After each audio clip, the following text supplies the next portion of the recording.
Currently, you are pretty familiar with Laravel Jetstream. We already knew a little things about flex, grid, columns, padding, margins, positions in general with Tailwind, and of course, some interesting and important components for both Jetstream and especially Inertia.js. So this time we are going to take some time again to validate and go beyond, practice a little with our skills. And what we are going to do is, of course, keep creating and improving our portfolio. Currently, what we have is this pretty simple, pretty plain. Of course, we are be adding some things here. And the first thing are going to be the call to action. This is very important to your portfolio to provide a way for the user, for your visitors which are interested in your work, to get in touch with you. So we are going to have a form where the user can contact you, give you some messages on the email and so on. But for that, we need some buttons.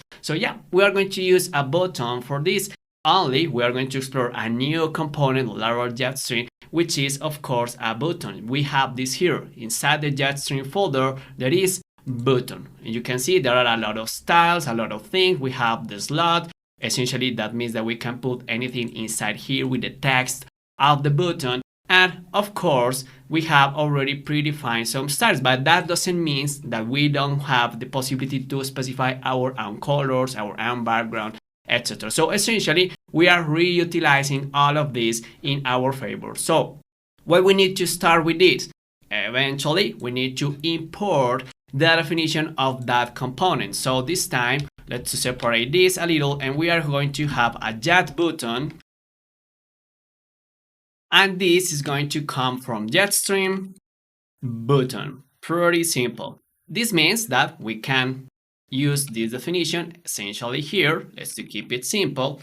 And we can, of course, after that, use the jet button tag. So we are going to have three different things. The first one is going to be some kind of arrow to fill all this empty space and provide a way to go to our skills. So the user knows that there is actually something behind or after the welcome page or the welcome component. And we are going to add a first button saying, hey, get in touch if you want to know more, and essentially some kind of call to actions here in the skills and project. And that's essentially everything. So let's start with that specific arrow and the button. So in our welcome, let's go to the top. And after the paragraph saying, hey, this is Juan, or of course your own presentation, we are going to have a div. And inside this div, we are going to have a paragraph followed by a button, a jet button.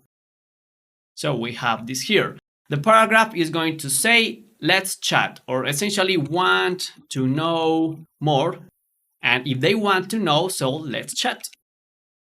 Now, we want this paragraph and the button to appear one aside the other, and of course, provide the corresponding style. So let's start with the distribution. And if you are paying attention to this, we are going to use flex and say that this is going to be a row. By default, this is a row, unless that we specify that this is a column. So that's great. And we are going to localize the items on the end. This means that they are going to be on the right of our current position. And, pretty important, they are going to be in the bottom of the element. The items end means the, let's say, the location according to the horizontal axis. So the items are behind that specific axis, and we are going to have a border of 2, pretty consistent in the bottom only. And that border is going to be gray of 500. And let's do add a padding bottom of 2. Now, once we have that, let's do add some styles to our paragraph here. So we are going to have multiple styles here. So let's separate this in different lines. This is going to be in font bold, a margin right of 5 to separate this from the button. And then we have text gray, pretty consistent of 500. And the text is going to be bigger. So we have text XL, extra large. Once we have this, let's do add some styles to our button. So we have the same. Let's just separate this just a little bit. We have class is equals to the following list of styles. So we have a background green. This is going to be a green button of, let's say, 400. This is going to be rounded. with font in bold as well. Text is going to be a little small. And of course, the text inside is going to be gray of 800, a little dark. And finally, let's do add a style. This is something new. Hover, colon. And what we are going to do once the cursor is hover our button, well, we are going to change the background color to green of 800. It means a little bit, let's say, darker. So once we have that, let's verify how it looks like. Let's go to refresh. And there it is. The components are on the end of these third parts of our component. Remember, initially we defined that this is going to have a height of 2 third parts. So we are going to the end of this. This is the position across that x-axis. And now we have the want to know more and the let's chat. Essentially that. And as we have some empty space here, we are going to add the arrow that I meant. So let's go back to our project. And after this specific div, we are going to add a new one. And this is going to have an href, a link essentially. And inside this link, we are going to use a specific arrow. And this is going to be using, let's say, code from HTML, which is the 8675. Let's finish with a semicolon, which is basically an arrow. And let's add some styles here. So we have a class, and this is something new as well, the animate pulse.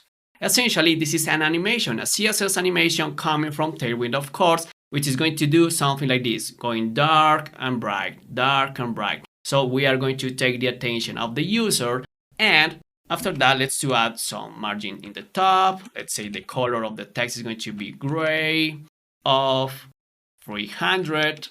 We're going to put the text in the center.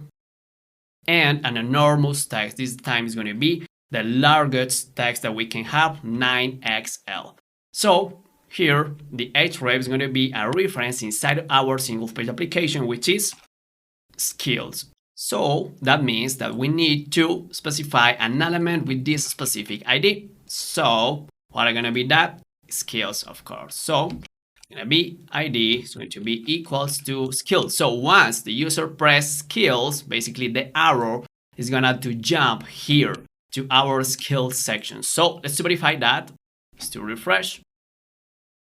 So there we have the arrow, but of course this is not exactly the position that we need. This is because I left this inside probably of the current component that we have here. We want this after that specific component. But if we click here, you can see how it is jumping to the skill. So let's move this out. In fact, this should be out of this, all of these components. So let's move this behind that actual div, of course.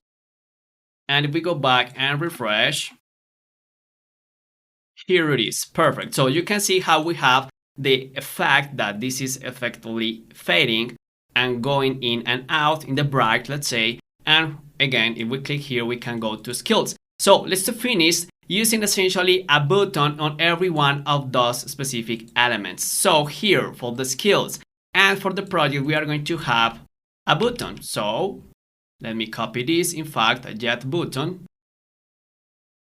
But we are going to change but the text here and some of the coloring to make this a little better. So this one is going to say get in pouch.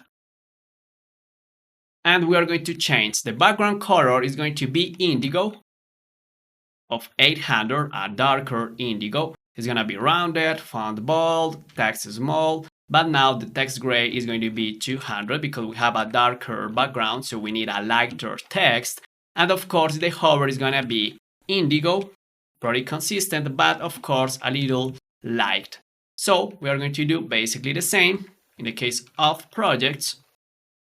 Here we have projects, but once again, we are going to use a different color. So instead of indigo, we are going to use purple. And this time, the intensity is going to be pretty bright. So we are going to have a low number here. The text is going to be grade of 800. Again, handling the contrast, you can see how is the logic here. If we have an intensive background, we have a light text and the opposite. So it means that we can go here and say, of 200 once the user is hovering, and the text is gonna be no more. So if everything is okay, we should be able to go back here, refresh, and there it is, get in touch, and no more. No worries, we are going to take care of the styling and the positioning of this, but of course that means that we need to go back and modify the definition here. So this is gonna be, of course, inside a div, and we are going to use a class saying this is flex, and we are going to justify the elements on the center. We are centering the button in this case, and we are going to have a margin top of 10. So that means that we can use essentially the same inside the skills and the projects as well. But of course, this needs to be inside that specific div. So let's move it inside, and basically the same here. So once again, let's move this inside. And here it is. So should be look much better. We are going to have a margin in the top, and those elements, those buttons are going to be in the center of our current component. There it is. We have the margin and we have those on the center perfectly. So at this point, we meet a new component from that stream, which is the button. You can see this is functional. You can see how it is looking once we press, once we are hover the component, and we can create some life to them in the following section. In fact, we are going to go much deeper. We are going to create our own components for the projects, for the skills, for the model that we are going to show once the user press here. And all of that is thanks to view and inertia. And of course, we then are going to communicate with our backend to send the information that the user actually shared with us. That's all. See you in a following class to go beyond and start practicing more and more with all of the components of our VILT stack. See you there.